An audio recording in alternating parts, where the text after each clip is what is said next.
네, 감사합니다. 지난 3주 동안 어떻게 보면 이제 기간으로 따지면 한 4주가 좀 안 되더라고요. 그 기간 동안 제가 일정 잘 이렇게 소화할 수 있도록 기도해 주시고 이렇게 응원해 주셔서 너무나 감사한 시간 잘 보내고 왔습니다. 은혜의 시간 잘 보냈고요. 그 올 때 왠지 이렇게 빈손으로 오면 안 될 것 같아서 그래서 이렇게 작은 이제 선물 준비했습니다. 그래서 오늘 예배 끝나고 나가실 때 뒤에서 이렇게 좀 약속한 건데요. 한 가정당 하나씩 이렇게 좀 받으셔서 오늘 가시면 좋겠다 싶습니다. 그동안 기도해 주셔서 감사하고요. 네네, 감사합니다. 오늘 말씀 무해한 것이 선한 것은 아니다라는 제목으로 하나님 말씀 나누도록 하겠습니다. 우리는 흔히 무해한 것은 좋은 것이고 유해한 것은 좋지 않은 것이라고 생각합니다. 지난 한 달간 캐나다에 머무는 동안에 틈틈이 아이들 데리고 여러 박물관과 여러 가지 이제 아이들 볼 수 있는 것들을 좀 다녀왔습니다. 특히 가장 기억에 남는 곳이 그 자연사 박물관하고 동물원이었는데요. 동물원은 사실 동물원 느낌이다기보다는 동물들이 사는 곳에 차를 가지고 사람이 지나간다라는 표현이 좀 더 어울릴만한 그런 곳이었습니다. 차를 탄 상태로 자연에서 살고 있는 수많은 동물들을 만나게 되는데 그 구역이 한 둘로 이렇게 나누어져 있습니다. 하나는 유해동물들 사는 지역과 무해동물 지역입니다. 먼저 입장하면 해롭지 않은 동물들이 사는 구역을 만날 수 있는데 차 문을 이렇게 창문을 열고 먹이를 줄 수도 있고 곳곳에 쉴 수 있는 공원들이 조성되어 있어서 차에서 내려서 이 동물들을 만질 수도 있고 만날 수 있는 그런 공간이었습니다. 반면 유해 동물 구역에서는 늑대나 곰들이 살고 있죠. 그래서 당연히 이곳에서는 차에도 내릴 수 없고 창문을 내려서도 안 됐었습니다. 동물원을 다 돌아본 후에 아이들과 느낀 점을 이렇게 나눴는데 아이들의 말 속에 재미있는 특징을 제가 발견했어요. 아이들은 토끼와 같이 다른 동물들을 해치지 않고 귀엽고 온순한 초식 이 동물들을 착한 동물이다 이렇게 이야기를 합니다. 그래서 착하다 이렇게 얘기를 해요. 그래서 먹이를 주면서 쓰다듬으면서도 아이고 착하다 이렇게 이야기를 하더라고요. 그런데 저에게 그 말이 그날은 왠지 낯설게 느껴진 겁니다. 우리가 잘 알듯이 토끼는 다른 동물을 해치지 않고 온순한 초식 동물의 대표입니다. 자, 그러면 한번 생각해 보십시다. 그렇다면 과연 토끼는 착한 것입니까? 사실 토끼는 착한 게 아니라 무해한 것입니다. 군주론을 쓴 마키아벨리의 표현 방식을 좀 빌리자면 토끼는 성품이 착해서 해롭지 않은 것이 아니라 다른 동물을 해칠 수 있는 능력이 없기 때문에 즉 무능하기 때문에 무해한 것이라고 표현합니다. 그래서 생각해 보면 오히려 착하다는 표현은 토끼보다 늑대에게 더 가능성이 있는 말이라는 것입니다. 예를 들어 늑대는 얼마든지 아기 돼지 삼형제를 잡아먹을 수 있는 능력이 있지요. 다른 동물을 제압할 수 있는 날카로운 이빨과 빠른 발이 있습니다. 그런데 만약 늑대가 아기 돼지들이 불쌍해서 잡아먹기를 포기했다면 그것이 바로 착한 것입니다. 착함이 성립되기 위해서는 반드시 타인을 위해 나의 권리와 능력을 잠시 내려놓는 희생이 동반되어야 한다는 것입니다. 우리는 표면적으로 남에게 해를 끼치지 않고 살면 그것이 곧 선한 것이라고 생각합니다. 여러분, 실리카겔이라는 화학 물질 여러분 아시죠? 이름은 좀 낯설지만 우리가 일상에서 하루에 한 번 이상은 접할 수 있는 아주 친숙한 물질입니다. 그게 바로 여러분 식품 포장지 이렇게 뜯으면 함께 들어있는 방습제 있죠. 그게 바로 이 실리카 겔이에요. 그런데 이 실리카 겔을 보면 포장지에 이런 문구가 쓰여 있죠. 인체에 무해하나 먹지 마십시오. 여러분 무슨 뜻입니까? 먹어도 된다는 거예요? 말라는 거예요? 네. 이거 먹으면 응급실 가야 됩니까? 말아야 됩니까? 이것은 무해하지만 아무런 유익도 없다는 뜻입니다. 여러분 몸에 유익한 것도 많이 먹으면 탈이 나죠. 그런데 아무 유익이 없는 것은 반대로 생각하면 탈이 날 가능성만 있다는 것입니다. 이론적으로 먹어도 아무런 문제가 없지만 혹 먹었다가 탈나면 법적인 문제로 비화될 수 있기 때문에 무해하지만 먹지 말라라고 공지하는 것이죠. 여러분 우리가 오해해서는 안 됩니다. 다른 사람에게 아무런 해를 끼치지 않고 법적으로 무리를 일으키지 않는다 하여 스스로 선한 사람이라고 말할 수는 없다는 것입니다. 이런 사람을 일컫는 말은 따로 있죠. 바로 윤리적 인간, 도덕적인 사람입니다. 전도하다 보면 가장 전도하기 힘든 사람들이 바로 도덕적인 사람들입니다. 나는 타인에게 해를 끼친 적이 없다는 것입니다. 무해하다는 것입니다. 신호등조차 어긴 적이 없을 정도로 법을 준수하며 살아왔다는 것이죠. 그래서 자신은 선하고 죄가 없기 때문에 예수 그리스도의 속죄의 복음이 필요 없다라고 느끼는 것입니다. 하지만 그것은 법과 질서에 잘 순응하며 살아온 것이지 선한 것과는 본질적으로 다른 것입니다. 모세 오경에 기록된 613가지의 율법은 그 차이를 명확하게 우리에게 보여주고 있어요. 율법은 크게 두 부분으로 나뉜다고 말씀드렸습니다. 먼저 365개 그 조항에는 하지 말라라고 하는 금지법이 먼저 담겨 있습니다. 그래서 우상 숭배하지 말라, 도둑질하지 말라, 간음하지 말고 살인하지 말라라고 하는 등등의 하지 말라라고 하는 금지 조항이 365가지가 있는 것이죠. 이 금지법은 인간이 하나님과 이웃에 대하여 당연히 지켜야 할 윤리와 도덕을 기록하고 있습니다. 그런데 율법은 여기서 멈추지 않는다는 것을 기억해야 합니다. 반면 남은 248개의 조항은 하라라고 하는 명령법입니다. 그 법에는 윤리 이상의 것들이 담겨져 있죠. 예를 들어 추수할 때 밤 모퉁이까지 거두지 말고 나그네와 과부와 고아를 위해 남겨두라라고 명령합니다. 여러분 전 세계를 막론하고 농사꾼이 자기 밭에 있는 것을 다 거둔다고 윤리적인 문제가 됩니까? 동서고금을 막론하고 윤리적인 문제로 비화될 건 없습니다. 아무런 문제가 되지 않죠. 왜? 내 밭에 있는 것을 내가 다 거둘 수 있는 권리가 있으니까요. 농사꾼이 그렇게 한다고 해서 경찰에 잡혀가거나 기소되지 않습니다. 하지만 하나님의 율법 앞에는 문제가 되더라는 것입니다. 여러분 율법에는 365개의 금지법 그 이상이 기록되어 있습니다. 그 말의 의미가 무엇이겠습니까? 하나님 나라의 백성은 법과 질서에 순응하며 살아가는 윤리적 인간이 되는 것에서 그치는 것이 아니라는 말입니다. 농부가 남의 것 훔치지 않고 자기 밭의 소출만을 성실히 추수했다면 그 사람은 무해한 사람, 즉 윤리적인 사람입니다. 하지만 농부가 자기의 것 일부를 어려운 이들을 위해 남겨두는 것은 윤리적인 것을 넘어서 선한 행실이 되는 것입니다. 하나님이 보시기에 기뻐하는 일이 되는 것이죠. 이것이 선한 것입니다. 하나님의 뜻을 실천하는 것, 하라는 명령에 순종하는 것, 나 자신의 권리를 내려놓는 것, 그것이 바로 선한 것이죠.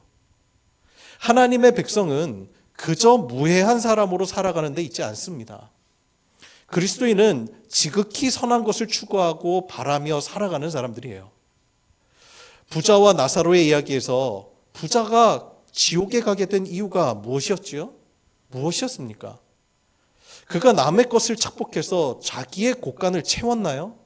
아니죠. 가정에 불성실했습니까? 아닙니다.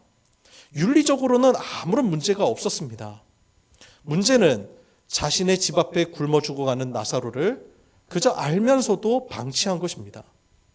세상에서는 이것이 아무런 문제가 되지 않습니다. 하지만 이것은 하나님께서 명령하신 이웃 사랑의 법, 즉 하라라고 명령한 것을 하지 않은 나태죄에 해당합니다. 따라서 부자는 타인에게 무해한 삶을 살았지만 결코 선한 삶을 살았다고는 말할 수가 없는 것입니다. 사도 바울은 선한 것을 따르는 것이어야말로 그리스도인의 자유와 능력이라고 말해요. 고린도 교회가 우상 제물로 드렸던 고기를 섭취해도 되느냐 안 되느냐, 이 문제 가지고 엄청난 논쟁이 일어난 적이 있습니다. 여러분, 우리가 집에서 제사 지내고 나온 음식, 그리고 마을 축제에서 고사를 지내고 나온 음식들, 여러분 먹어도 됩니까 안 됩니까? 여러분 먹어도 돼요 안 돼요? 네, 아유 할렐루야, 감사해요. 네, 먹어도 되죠. 뭐가 문제입니까? 그저 음식일 뿐입니다.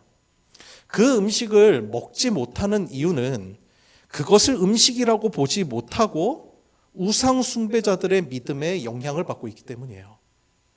하지만 사도 바울은 음식을 먹는데 아무런 문제는 없지만, 그러나 혹시 초신자들 중에서 여전히 이 음식에 의미를 부여하는 사람이 있다면, 그래서 자신이 음식을 먹는 것으로 인해 그들의 마음을 무겁게 한다면 그들을 위해서라도 자신은 평생 고기를 먹지 않겠다고 그렇게 말한 것입니다.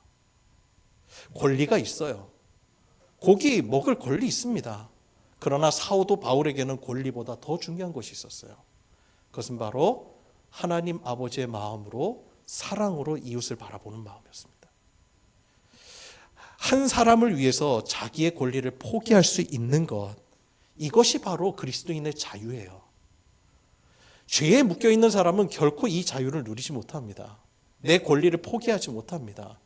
자기는 그것이 자유라고 생각합니다. 그러나 그리스도인의 자유라는 것은요, 나에게 내 권리를 당당히 하나님 나라를 위해서 포기할 수 있는 것이 우리의 자유인 것입니다. 이것이 바로 선한 것이고 곧 이것이 그리스도인들의 능력이 되는 것이죠. 내가 누려야 할 권리를 타인을 위해서 잠시 접어둘 수 있는 그 마음, 이웃을 향한 그 사랑이 바로 선한 것입니다. 자, 그렇다면 반대로 이렇게도 생각해 볼 수 있겠습니다. 무해한 것이 곧 선한 것이 아니라면 유해한 것도 결코 꼭 나쁜 것만은, 악한 것만은 아니라는 것입니다. 저희 집 둘째 아이 유찬이가 그 호흡기 질환으로 병원을 방문한 적이 있습니다. 여러 검사를 해봤더니 그 원인이 특정한 환경에 대한 알러지가 있다는 것을 알게 됐습니다. 치료 방법은 크게 두 가지였어요. 먼저 첫 번째는 소극적인 방법이 있고, 두 번째는 적극적인 방법인데, 소극적인 방법으로는 알러지를 일으키는 원인으로부터 계속 멀어지는 겁니다. 그곳을 만지지 않고 가지 않고 벗어나는 것이죠. 그러나 적극적인 방법이 있습니다. 그것은 면역 치료를 하는 방법인데, 알러지를 일으키는 균을 오히려 아이에게 지속적으로 주입하는 것이죠. 해로운 것을 아이에게 주입하더라는 것입니다. 이것을 적게는 3년 동안 매일 유해한 균이 첨가된 약을 복용하라는 것입니다. 유해한 것이 오히려 아이를 건강하게 만드는 반작용을 일으키더라는 것입니다. 하나님께서 우리에게 유해한 상황과 환경을 부딪히게 하실 때가 있습니다. 유해한 상황으로 우리를 인도하실 때도 있고 우리를 내버려 두실 때도 있습니다. 하나님은 히브리인들을 출애굽시키신 다음에 곧장 적과 꿀이 흐르는 땅으로 인도하지 않으셨습니다. 물이 없는 광야로 히브리인들을 인도하셨지요. 또한 이집트 군대가 뒤쫓아오는 상황에서 피할 길로 안내하지 않으시고 홍해 바다 앞으로 인도하셨습니다. 그곳은 막다른 곳이었습니다. 그래서 좌로 보나 우로 보나 앞으로 보나 말 그대로 사면 초가와 같은 그 장소로 주님이 인도하셨더라는 것입니다. 그 상황은 유해한 상황입니다. 좋지 않은 상황입니다. 최악이었습니다. 하지만 거기서 기적이 일어났습니다. 그곳에서 이스라엘 백성은 하나님의 선하심을 맛보았습니다. 하나님이 하나님 되심을 깨달았습니다. 거기서 하나님의 신실하심을 경험했습니다. 하나님은 광야에서 샘을 만드심으로 또 홍해 바다를 갈라 히브리인들을 쫓아오는 이집트 군대를 오히려 수장시키심으로 히브리인들에게 하나님을 알도록 하셨습니다.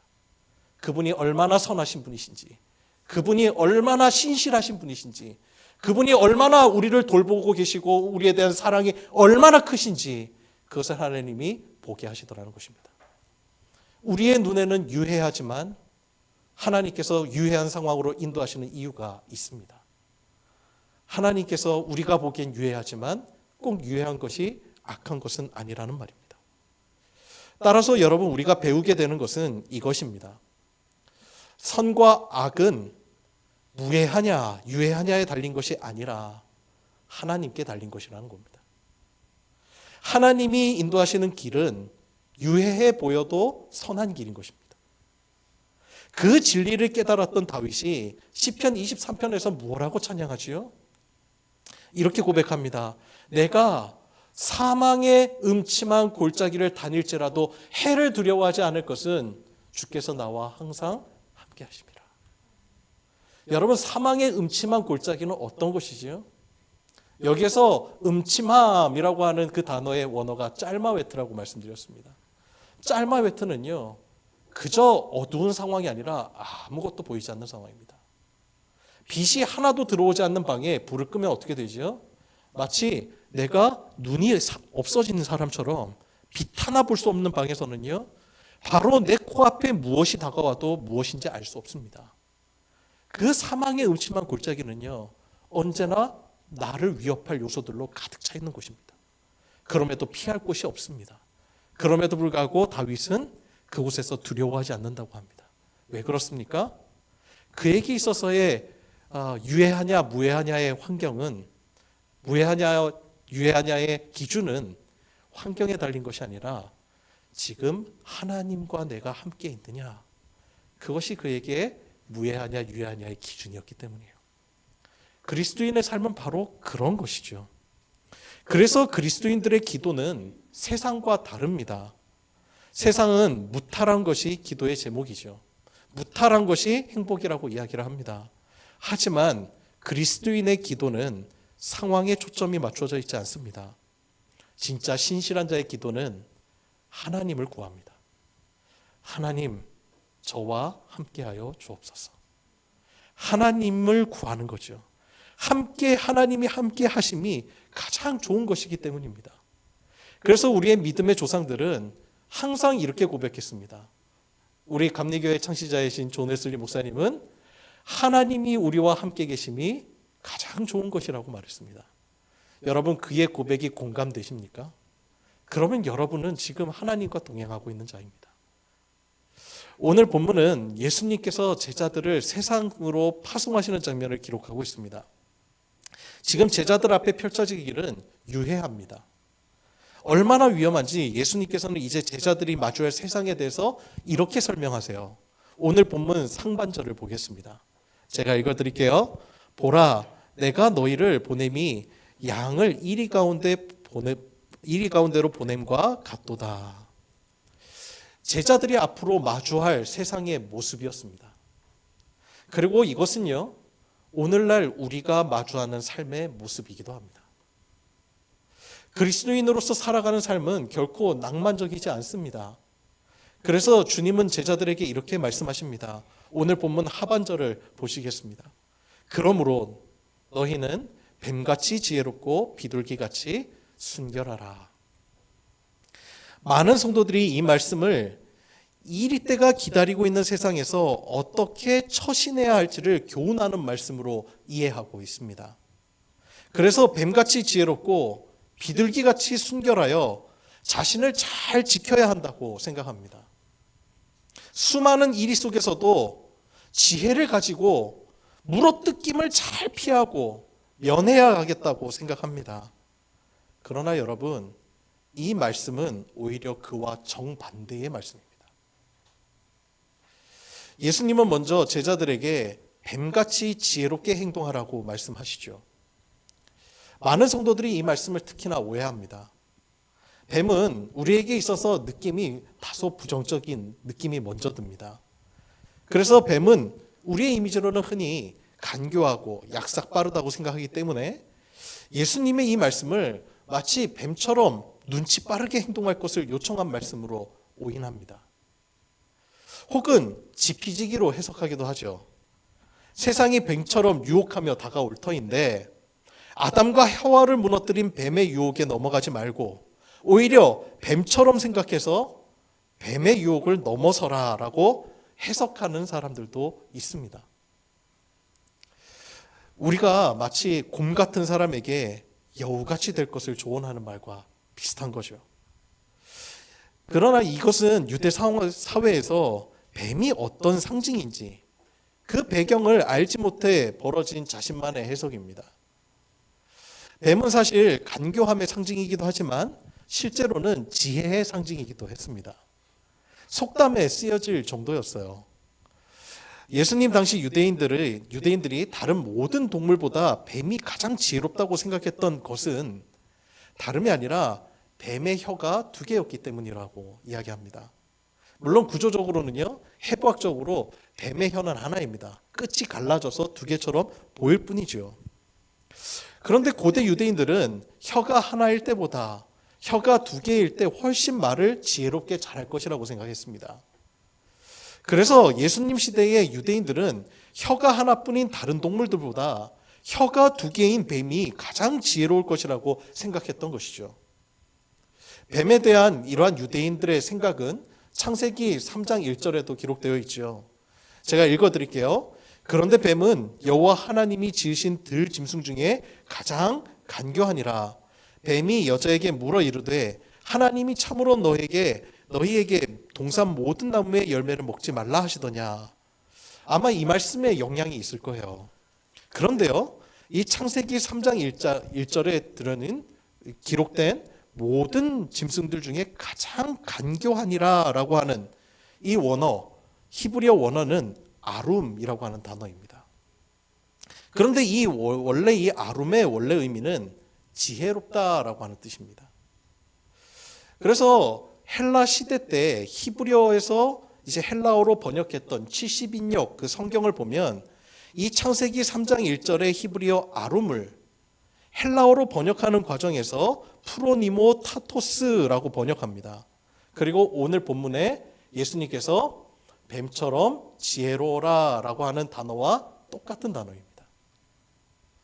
이처럼 예수님 당시의 유대인들은 하나님께서 지으신 모든 들짐승 중에 혀가 2개인 이 뱀이 가장 말을 잘하는, 그래서 가장 지혜로운 짐승이라고 생각했던 것이죠. 사실 어떤 사람에게 지혜가 있냐 없냐의 여부는 말을 하지 않고서는 알 수가 없지요. 그래서 고대인들은 말을 잘하는 사람이 지혜롭다고 생각한 것은 어쩌면 당연한 일이었습니다. 그래서 구약의 잠언에도 침묵할 것을 이야기하는 것도 있지만 말과 지혜의 상호 관련성을 나타내는 구절들이 굉장히 많이 나옵니다. 잠언 1장 6절에 보면 잠언과 비유와 지혜 있는 자의 말과 그 오묘한 말을 깨달으리라. 또 잠언 10장 13절에 보면 명철한 자의 입술에는 지혜가 있어도 지혜 없는 자의 등을 위해서는 채찍이 있느니라. 또 잠언 13장 14절에 보면 지혜 있는 자의 교훈은 생명의 샘이니 사망의 그물에서 벗어나게 하느니라. 또 잠언 15장 2절에 보면 지혜 있는 자의 혀는 지식을 선히 베풀고 미련한 자의 입은 미련한 것을 쏟느니라. 이렇게 나옵니다. 그리고 또한 예수님의 고향 사람들, 나사렛 사람들도 예수님의 입에서 나오는 말씀을 가지고 놀랍게 여겼습니다. 마태복음 13장 54절에 보면 고향으로 돌아가사 그들의 회당에서 가르치시니 그들이 놀라 이르되 이 사람의 이 지혜와 이런 능력이 어디서 났느냐. 따라서 너희는 뱀같이 지혜롭고 라고 하는 이 예수님의 말씀은 제자들이 이리 사이에서 뱀같이 눈치 빠르게 자기 자신을 지키라는 명령이 아니라 자신에게 주어진 사명을, 즉 이리 가운데서 복음 선포의 사명을 수행하라고 하는 그러한 예수님의 명령인 것입니다. 그렇다면 예수님이 양 같은 제자들을 이리 같은 세상에 파송하신 가장 중요한 목적이 무엇이었을까요? 마태복음 10장 7절에 이렇게 나옵니다. 가면서 전파하여 말하되 천국이 가까웠다 하고. 따라서 여러분, 예수님이 제자들에게 말씀하신 너희는 뱀같이 지혜롭고 라고 하는 이 제자들이 지금 이리 가운데 있다 할지라도 그들을 두려워하지 말고, 그래서 그들 가운데서 스스로의 힘으로 자신을 보호하려고 시도하지 말고 오직 뱀같이 지혜롭게 천국 복음을 전파하라고 하는 오히려 명령인 것입니다. 또한 예수님은 제자들이 이리 가운데서 천국 복음을 전파할 때 조금이라도 자신을 보호하려는 마음이 생기면 이 천국 복음이 변질될 수 있기 때문에 주님이 너희는 뱀같이 지혜로우라는 말씀에 더해서 비둘기같이 순결하는 말씀을 더하고 계신 거예요. 제자들에게 비둘기같이 순결하게 천국 복음을 전파하라고 명령하신 것입니다. 물론 이 말씀은 제자들이 스스로 결단해서 이루어지는 말씀이 아닙니다. 그래서 주님은 이 명령 후에 제자들이 뱀같이 지혜롭고 비둘기같이 사명의 길을 감당할 수 있는 그 근거를 설명해 주세요. 그 근거가 뭐지요? 마태복음 10장 19절에서 20절에 주님이 그 근거를 이렇게 말씀하십니다. 너희를 넘겨줄 때에 어떻게 또는 무엇을 말할까 염려하지 말라. 그때에 너희에게 할 말을 주시리니 말하는 이는 너희가 아니라 너희 속에서 말씀하시는 이 곧 너희 아버지의 성령이시니라. 아멘. 그들의 혀에 말씀을 넣어주시는 이가 누구시죠? 성령님이시라는 것입니다. 그러니 여러분, 우리가 세상 속에 살아갈 때 어떻게 살아가야 되는 것이죠? 안일하게 살아가서는 안 됩니다. 그저 무해한 존재로 살아가는 것이 아닙니다. 보다 적극적으로.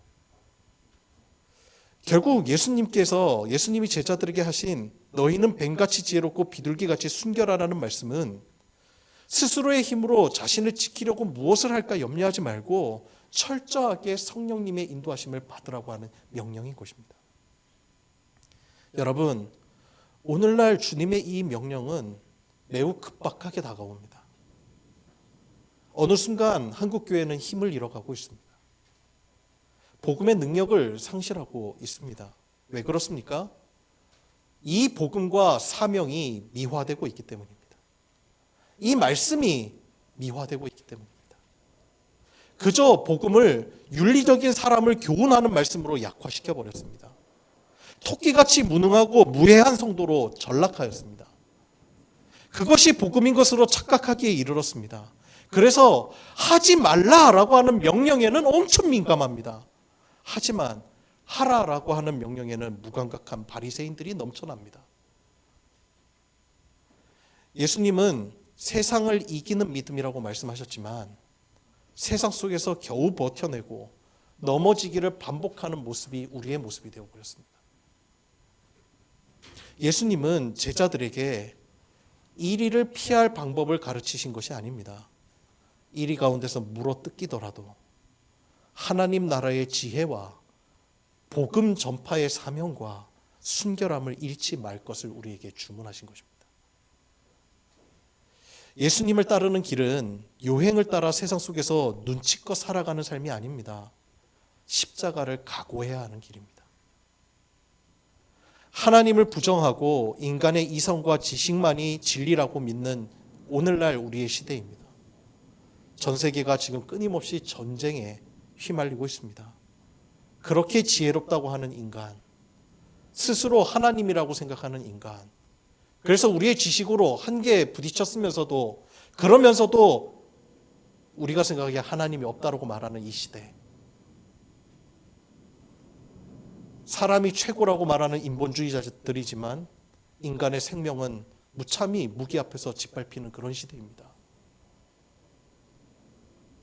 이 시대에 그리스도인들은 과연 여러분 어떻게 살아야 하겠습니까?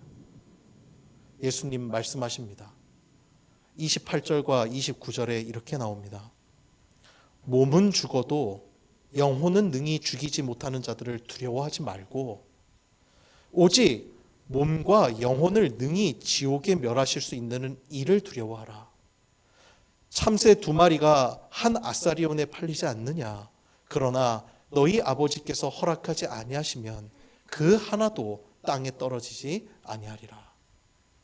마땅히 두려워해야 할 분을 두려워하는 것입니다. 예수님은 제자들에게 이리를 두려워할 것을 명령하지 않으세요. 왜냐하면 이리들은 몸은 죽여도 영혼은 죽이지 못하기 때문입니다. 제자들이 더욱더 이리를 두려워하지 말아야 하는 이유는 이리들보다 훨씬 더 크고 두려우신 하나님이 그들 앞에 계시기 때문입니다. 루마니아의 리처드 범브란트 목사님이라고 계세요. 이분이 복음으로 인해 공산주의자들에게 잡혀 14년 동안 옥고를 치르십니다. 그런데 어떻게 그분이 그 엄청난 고문을 다 견뎌낼 수 있었던 것입니까? 그분이 감방에서 함께 지내던 한 형제의 한 이야기를 듣고 나서입니다. 그 형제가 이런 이야기를 해요. 서커스에서 본 이야기입니다. 한 번은 서커스 구경을 하다가 매우 인상적인 장면을 보았답니다. 어느 날 그 형제가 이렇게 말합니다. 궁수 한 사람이 양초 심지에 불을 붙여 자기 아내의 머리 위에 올려놓더니 저쪽 멀리로 가더랍니다. 자신이 보기에도 꽤나 그 거리는 멀었는데 화살을 쏘아서 그 여자의 머리 위에 있던 초를 정확하게 맞췄다는 겁니다. 그래서 그것을 보고 깜짝 놀라서 공연이 끝나고 그 초를 올려놓았던 그 여인에게 다가가 물었답니다. 혹여 화살에 맞을까 두렵지 않았습니까? 어떻게 그렇게 담대할 수 있습니까? 그랬더니 오히려 그 여인이 의아한 표정으로 그에게 묻더랍니다. 남편이 나를 겨냥한 게 아니라 양초를 겨냥했는데 내가 무서워할 이유가 무엇입니까? 그랬다는 것이죠. 그 이야기를 들은 범브란트 목사님 안에 커다란 깨달음이 일어났다고 합니다. 고문을 두려워할 이유가 뭐냐? 그건 내 육신을 겨냥한 것이지 나를 겨냥한 것은 아니다. 나의 진짜 생명은 내 안에 계신 그리스도, 그분과 나는 함께 있다. 그래서 그들은 실제로 나의 육신에 고문을 줄지 몰라도 내 생명을 건드리지 못할 것이다. 항상 믿음의 위기가 찾아올 때마다 이 이야기를 통하여서 14년의 옥고를 견뎌내셨다고 하는 것입니다. 오늘 주님은 우리에게 말씀하십니다. 세상을 두려워할 이유가 무엇이냐? 세상을 두려워해서 그저 이 세상에서 순응하면서 윤리적인 인간, 무해한 사람, 그 정도의 신앙인이 아니라 주님은 오늘 우리에게 과감히 진짜 두려워할 일을 두려워하고 우리의 생명을 책임지고 계신 그 하나님과 세상을 이기며 살아가라고 오늘 우리에게 도전하십니다. 여러분, 무능력한 토끼가 아니라 정말 사자이신 예수 그리스도와 함께 이 세상을 이기며 담대한 믿음으로 살아가시는 우리 모든 더불어 기쁨 교회 성도들 되시기를 주님의 이름으로 축원합니다. 기도하겠습니다.